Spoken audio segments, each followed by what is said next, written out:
Social മീഡിയയിൽ ഒളിച്ച കാഫിറിനെ കോടതി തൂക്കി പുറത്തിട്ടപ്പോൾ ഷാഫി കളത്തിലേക്കിറങ്ങി.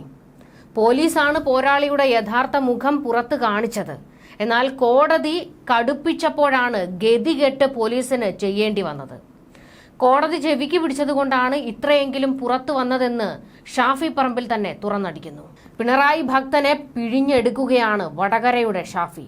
വിവാദത്തിന് പിന്നിൽ അടിമുടി CPMകാരാണ്. പക്ഷേ എന്തുകൊണ്ടോ അവരെ പ്രതികളാക്കുന്നില്ല. നിയമ നടപടി തുടരും. വർഗീയത ഉപയോഗിച്ച് ജയിക്കുന്നതിലും നല്ലത് തോൽക്കുന്നതാണ്. ഇന്നലെയും ഇന്നും നാളെയും ഇത്തരം കാര്യം ചെയ്യില്ല. CPM പ്രവർത്തകർ തന്നെ ഇതിനെ എതിർക്കണം. പോരാളിമാരുടെ മുഖം തെളിഞ്ഞു വരുന്നത് നല്ലതാണ്. ആരുടെയും ഒറ്റ ബുദ്ധിയിൽ തോന്നിയതായി എനിക്ക് തോന്നുന്നില്ല. പാർട്ടിക്ക് പങ്കുള്ളതിനാൽ അന്വേഷണം വൈകുന്നുവെന്നും ഷാഫി ആരോപിക്കുന്നു. കാഫിർ സ്ക്രീൻഷോട്ടിന്റെ ഉദ്ദേശം വോട്ടർമാരെ ഭിന്നിപ്പിക്കലാണെന്ന് ഷാഫി പറമ്പിൽ പറയുന്നു. സ്ക്രീൻഷോട്ട് ഉപയോഗിച്ചവരെല്ലാം മാപ്പ് പറയണം. ഇതുണ്ടാക്കിയവരും അതുപയോഗിച്ച് പ്രചാരണം നടത്തിയവരും അടിമുടി CPMകാരാണ്. ഇവരെ CPM പ്രവർത്തകർ തന്നെ ചോദ്യം ചെയ്യണം. ഇതിനെതിരെ റെഡ് എൻകൗണ്ടർ വേണമെന്നും ഷാഫി പറമ്പിൽ ആവശ്യപ്പെട്ടു. മുഖമില്ലായിരുന്ന പ്രതികൾക്ക് ഇപ്പോൾ മുഖമുണ്ട്. എന്നിട്ടും കേസെടുക്കുന്നില്ല. പോലീസ് അന്വേഷണം സ്ലോ മോഷനിലാണ്.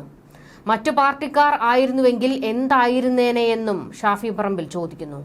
മന്ദഗതിയിലാണെങ്കിലും അന്വേഷണം പുരോഗമിക്കുന്നതിൽ സന്തോഷമുണ്ട്. ഞങ്ങൾക്കിത് നേരത്തെ അറിയാവുന്ന കാര്യങ്ങളായിരുന്നു. ഞങ്ങളിത് പറഞ്ഞതാണ്. കോടതിയുടെ ഇടപെടലും പോലീസിന്റെ റിപ്പോർട്ടും അന്വേഷണവും ഒക്കെ വരുന്നതിന് മുൻപ് തന്നെ അത് വ്യാജമാണെന്ന് പൂർണ്ണമായി തിരിച്ചറിഞ്ഞ വടകരയിലെ ജനങ്ങളോടുള്ള നന്ദി ഒരിക്കൽ കൂടി അറിയിക്കുകയാണ്. പോരാളിമാരുടെ പേരുകൾ പുറത്തു വരുന്നത് നല്ല ലക്ഷണമാണ്. അവരെ പാർട്ടിയെ തകർക്കാനുള്ള ആളുകളായി പലരും ചിത്രീകരിക്കുകയാണ്.